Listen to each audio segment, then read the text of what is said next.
नमस्ते बच्चों, कैसे हो आप सब? घर में बैठे बैठे ऊब गए होगे, है ना? तो आओ आज ले चलते हैं आपको एक सैर पे। नहीं भाई, मैं किसी बाग बागीचे या मॉल जाने की बात नहीं कर रही हूँ। वहाँ तो आप कभी भी जा सकते हो। मैं बात कर रही हूँ इतिहास के पन्नों की सैर की। तो चलो चलते हैं आज से 20 लाख साल पहले और देखते हैं कि उस समय इस उपमहाद्वीप में जो लोग रहते थे वो कौन थे, क्या करते थे, क्या खाते थे, कहाँ रहते थे। और यह सफर होगा आखेट खाद्य संग्रह से भोजन उत्पादन तक का।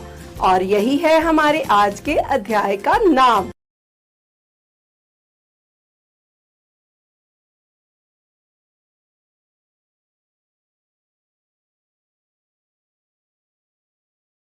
पर इसे शुरू करने से पहले चलो समझते हैं कुछ शब्दों के अर्थ, क्योंकि इन शब्दों का प्रयोग इस सफर के दौरान बार बार होगा। तो बच्चों, पहला शब्द है आखेट यानी शिकार करना और आखेटक यानी शिकार करने वाले लोग। दूसरा शब्द है खाद्य संग्राहक। खाद्य यानी खाने वाली चीजें और संग्राहक यानी इकट्ठा करने वाले लोग। तो खाद्य संग्राहक का अर्थ हुआ खाने के लिए चीजें इकट्ठा करने वाले लोग। बच्चों, तीसरा शब्द है पुरास्थल। पुरास्थल उस जगह को कहते हैं जहां से पुरानी इमारतों, औजारों और बर्तनों के अवशेष मिलते हैं।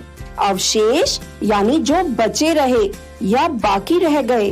इसके अलावा एक और शब्द है और वह शब्द है पुरातत्वविद। इसका अर्थ है वह लोग जो इतिहास पूर्व काल की वस्तुओं के आधार पर पुराने अनजाने इतिहास का पता लगाते हैं।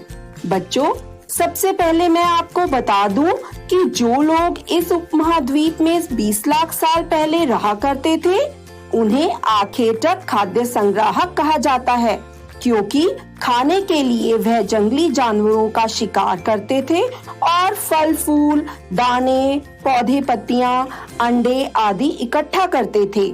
जैसे आप लोग जब घूमने जाते हो तो वापस घर लौट आते हो, इनके साथ ऐसा कुछ नहीं था। ये लोग एक जगह नहीं रहते थे, बल्कि एक जगह से दूसरी जगह घूमते रहते थे। पर वे ऐसा मौज मस्ती के लिए नहीं, बल्कि जरूरत के लिए करते थे। और इसके कई कारण थे। पहला कारण था कि अगर वह एक ही जगह पर ज्यादा दिनों के लिए रहते तो आसपास के पौधे, फल और जानवर खत्म हो जाते थे और इसलिए उन्हें दूसरी जगह जाना पड़ता था। यही नहीं, कभी कभी जानवर अपने शिकार या चारे की तलाश में एक जगह से दूसरी जगह चले जाते थे और इसलिए इन जानवरों का शिकार करने वाले ये लोग भी इनके पीछे पीछे जाते होंगे।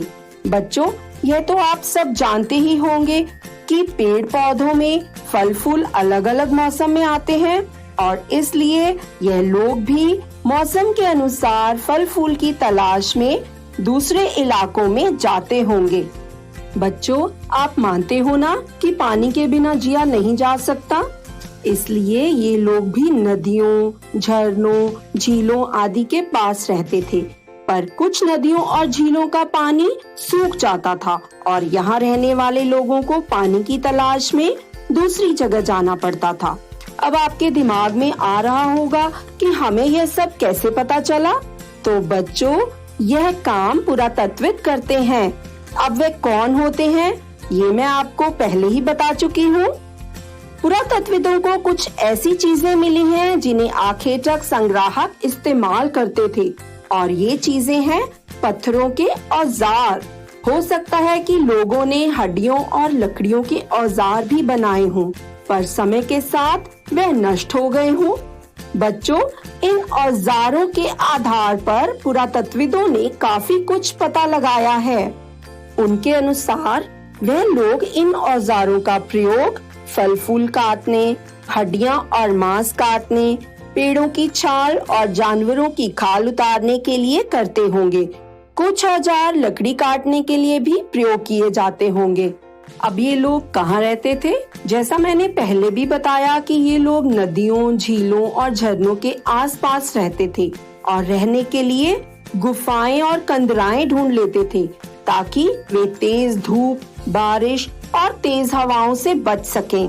उदाहरण के लिए भीमबेटका नाम के एक पुरा स्थल पर, जो कि आधुनिक मध्य प्रदेश में है, गुफाएं और कंदराएं मिली हैं जिनमें ये लोग रहा करते थे और उनमें से कुछ गुफाओं की दीवारों पर चित्र मिले हैं। इन्हें शैल चित्र कहते हैं। इन शैल चित्रों में जंगली जानवरों का चित्रण किया गया है, जो ये दर्शाता है कि ये लोग जंगली जानवरों का शिकार किस प्रकार किया करते थे। अब बच्चों, जब आप चित्र बनाते हो तो क्या बनाते हो? जो आप करते हो या करना चाहते हो, है ना? तो ये लोग भी ऐसे ही चित्र बनाते थे। और एक बात, क्योंकि ये पत्थरों के उपकरण या औजार बनाते थे, इसलिए ये ऐसी जगह ढूंढते रहते थे जहां अच्छे पत्थर मिल सकें। अब बच्चों, जिस समय के बारे में हम बात कर रहे हैं ना, उसे पाषाण काल कहते हैं। पाषाण यानी पत्थर, और इसे पाषाण काल इसलिए कहते हैं क्योंकि इसके बारे में हमें अधिकतर जानकारी पत्थरों के बने औजारों से मिलती है। इस काल को 3 भागों में बांटा गया है। पहला पुरा पाषाण काल, दूसरा मध्य पाषाण काल और तीसरा नव पाषाण काल। तो बच्चों, पहले बात करते हैं पुरा पाषाण काल की, जो कि 20 लाख साल पहले शुरू हुआ और 12,000 साल पहले तक चला। इस काल को आगे 3 भागों में बांटा गया है, आरंभिक, मध्य और उत्तर पाषाण काल। इस काल में मनुष्य बड़े बड़े पत्थरों से औजार बनाते थे और उनका प्रयोग शिकार करने के लिए करते थे। पुरा पाषाण काल के बाद आता है बच्चों मध्य पाषाण युग। यह लगभग 12,000 साल पहले से लेकर 10,000 साल पहले तक माना गया है। लगभग इसी समय दुनिया की जलवायु बदलने लगी और पहले के मुकाबले गर्मी बढ़ने लगी। कई जगहों पर घास वाले मैदान बन गए। इससे उन जानवरों की संख्या भी बढ़ने लगी जो घास खाकर जिंदा रहते थे। जो लोग इनका शिकार करते थे वो भी उनके पीछे पीछे आए और धीरे धीरे उन्हें इनके खाने पीने की आदतों और प्रजनन के समय के बारे में पता लगने लगा और तब शायद वह इन जानवरों को पालने के बारे में सोचने लगे हों। इस काल में लोगों ने मछली पकड़ना भी सीख लिया था। बच्चों, इस काल में पत्थरों के औजार आमतौर पर बहुत छोटे होते थे।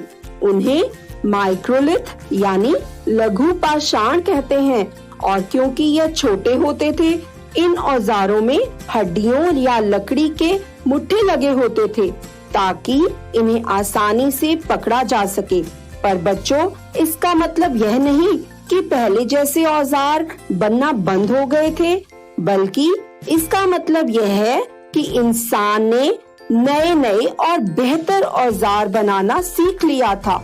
अगला युग था बच्चों नव पाषाण युग, जो लगभग 10,000 साल पहले शुरू हुआ और इस समय में बहुत सारे नए नए आविष्कार हुए, जिनमें प्रमुख थे आग और पहिए की खोज। खेती की शुरुआत भी इसी युग में हुई। अब आइए देखते हैं कि इन नई नई खोजों ने लोगों के जीवन पर क्या प्रभाव डाला। लगभग इसी समय गर्मी बढ़ने से कई इलाकों में गेहूं, जौ और धान जैसे अनाज अपने आप उगने लगे थे। लोगों ने इन अनाजों को बटोरना शुरू कर दिया होगा और साथ ही वे यह भी सीखने लगे होंगे कि यह अनाज कहाँ उगते थे और कब पककर तैयार होते थे, और धीरे धीरे वे खुद इन्हें उगाने लगे होंगे। इसी तरह लोगों ने धीरे धीरे जानवरों को भी पालतू बनाया होगा, क्योंकि धीरे धीरे उन्होंने यह जान लिया होगा कि जानवर भोजन का एक चलता फिरता भंडार है। अब उन्होंने किन पौधों को उगाने के लिए चुना होगा और किन जानवरों को पालतू बनाया होगा?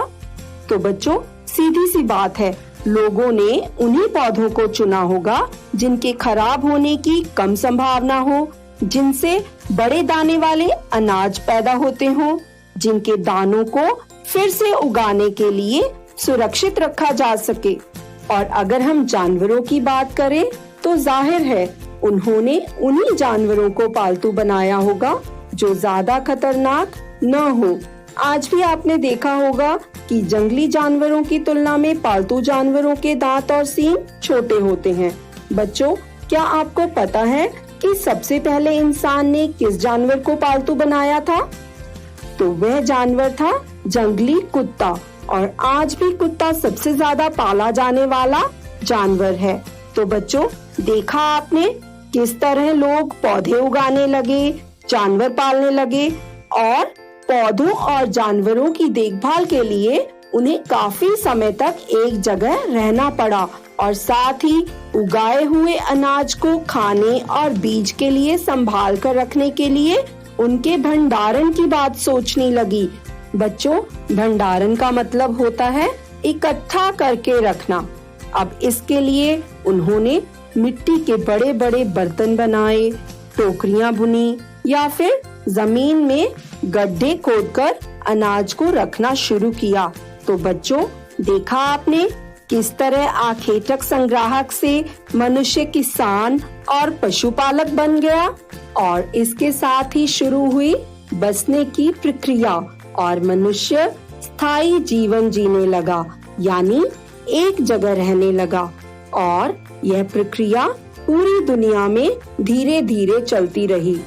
बच्चों, अब मैं आपको कुछ ऐसे पुरास्थलों यानी जगहों के बारे में बताने जा रही हूँ जहाँ से पुरातत्वविदों को शुरुआती किसानों और पशुपालकों के होने के प्रमाण मिले हैं।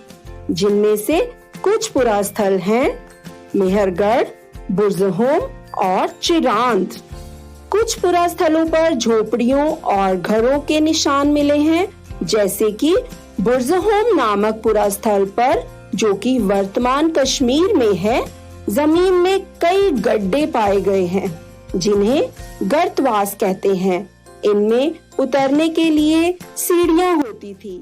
यहाँ से हड्डियों के औजार, पशु कंकाल, बर्तन और उपकरण आदि भी मिले हैं।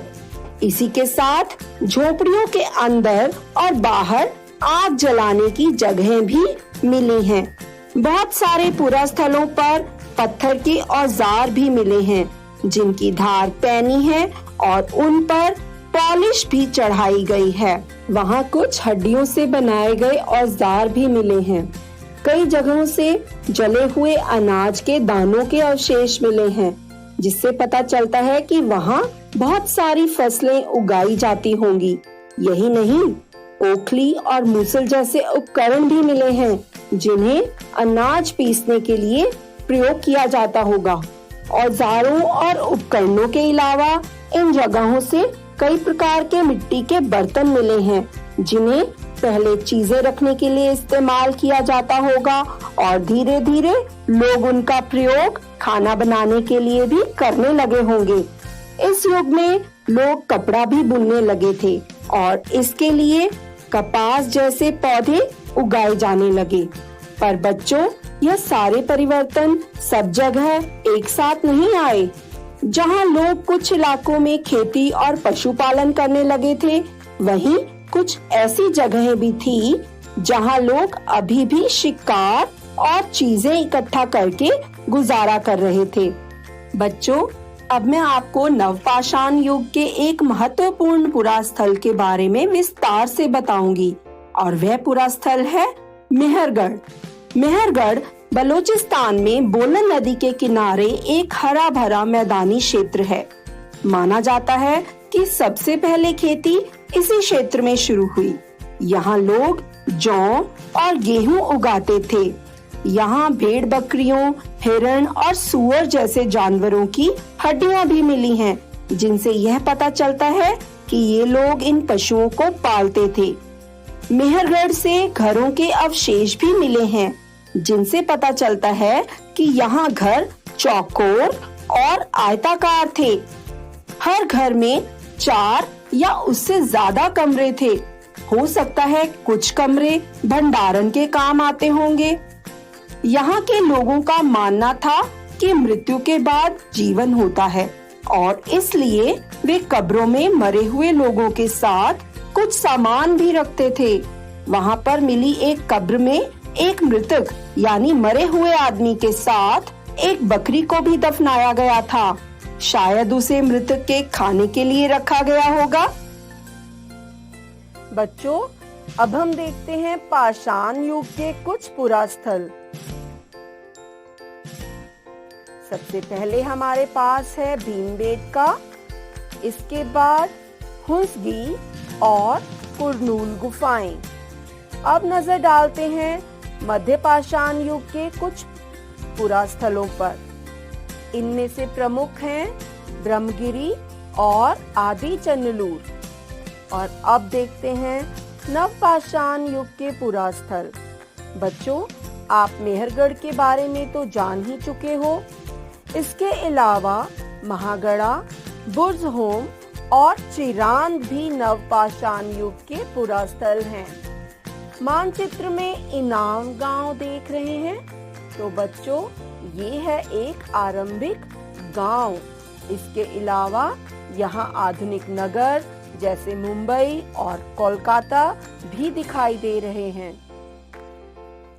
तो बच्चों, अब वक्त है इस सफर को यहीं रोकने का, पर उससे पहले आओ देखते हैं कुछ सवाल और देते हैं उनके जवाब।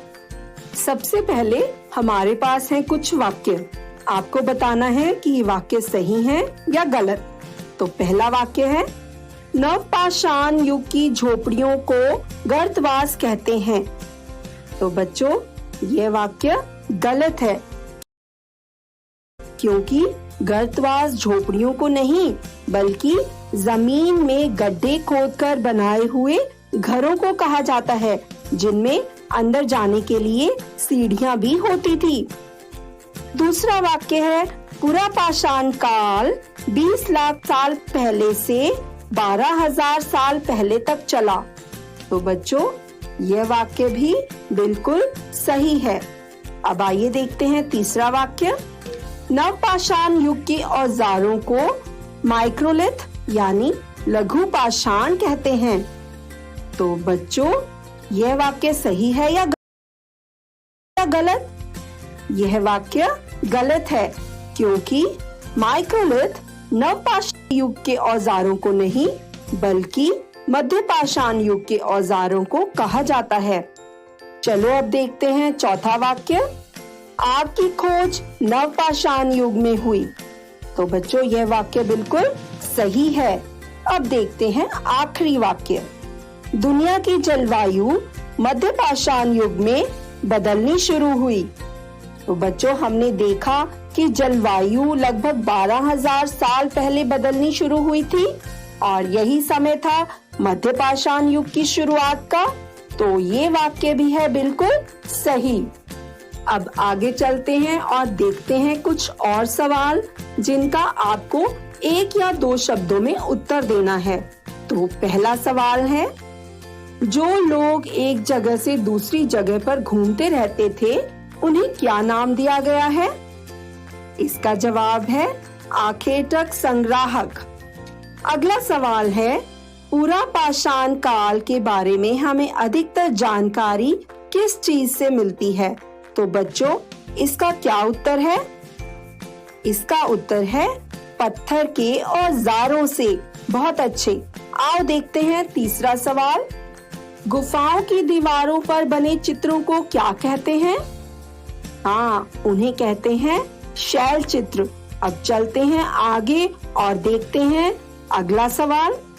जिस स्थान से हमें औजारों, बर्तनों और इमारतों के अवशेष मिलते हैं उन्हें क्या कहा जाता है? बिल्कुल सही, उन्हें पुरास्थल कहते हैं। अब देखते हैं पांचवा सवाल। बुर्जहोम नाम का पुरास्थल कहाँ है? तो बच्चों, अगर आपको याद हो, मैंने बताया था कि बुर्जहोम वर्तमान कश्मीर में है। तो ये थे कुछ सवाल और उनके जवाब। चलो अब मिलान करते हैं। यहाँ कुछ शब्द दिए गए हैं और उनके सामने कुछ वाक्य दिए गए हैं। आपको इन शब्दों को सही वाक्यों से मिलाना है। पहले हम पढ़ते हैं ये शब्द और उनके साथ दिए गए वाक्य। नवपाषाण युग, ठंड से बचने के लिए जमीन में गड्ढे खोदकर बनाए घर। भीमबेटका, खेती और पशुपालन की शुरुआत। चिरान, नवपाषाण युग का पुरास्थल। मेहरगढ़, गुफाओं में बने शैल चित्र। बुर्जहोम, आयताकार और चौकोर घरों के अवशेष। आओ अब इन शब्दों को जोड़ते हैं सही वाक्यों से। नवपाषाण युग को हम जोड़ते हैं खेती और पशुपालन की शुरुआत से। भीमबेटका को हम जोड़ते हैं गुफाओं में मिले शैल चित्र से। चिरांत जुड़ता है नवपाषाण युग के एक पुरास्थल से। मेहरगढ़ जुड़ेगा आयताकार और चौकोर घरों के अवशेष से। और अंत में बुर्जहोम जुड़ेगा ठंड से बचने के लिए जमीन में गड्ढे खोदकर बनाए घरों के साथ। तो बच्चों, कैसी लगी पाषाण युग की सैर? बिल्कुल अलग थी ना? मुझे पूरा विश्वास है आपको इस सफर के दौरान खूब मजा आया होगा और साथ ही बहुत कुछ नया सीखने को भी मिला होगा, है ना? आज के लिए इतना ही। हम अपने इस सफर को जल्द ही आगे बढ़ाएंगे और फिर मिलेंगे इतिहास के कुछ और रोचक पन्नों के साथ। तब तक के लिए स्वस्थ रहिए, मुस्कुराते रहिए।